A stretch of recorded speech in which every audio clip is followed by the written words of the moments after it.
So President Trump's longtime personal lawyer, Michael Cohen, is filing a defamation lawsuit against Buzzfeed for publishing that discredited dossier alleging collusion between the president's campaign and, of course, Russia.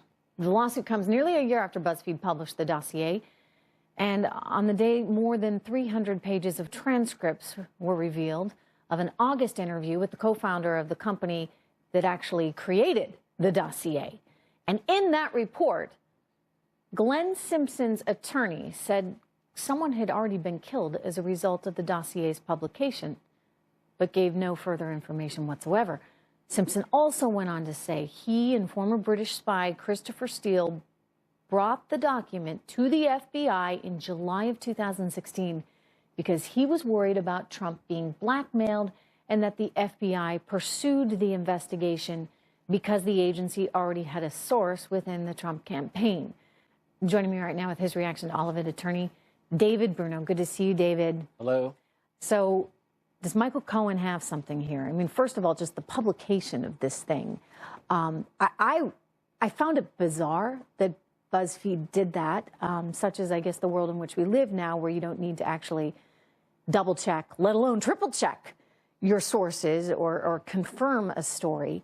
But they put this out, and it's now been largely discredited. So how is it that you can somehow publish a bunch of lies about someone and get away with that? Yeah, there's a lot to unpack here. I mean, there's no question about it. Especially in the last couple of weeks, there have been three things that go to show this dossier was unreliable. And just last week, we had a DOJ referral by Senator Grassley saying that Steele had lied to the FBI in presenting evidence. That was to the FBI. Then we had this defamation lawsuit Michael Cohen filed yesterday, and also this transcript, which has some things in it, one of which you brought up was that apparently a source, somebody has died as a result of the production of this document.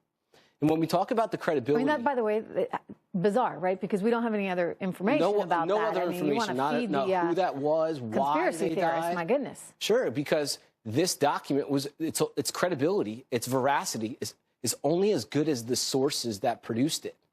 So when we talk about where this came from and people dying, it shows this is a dirty game.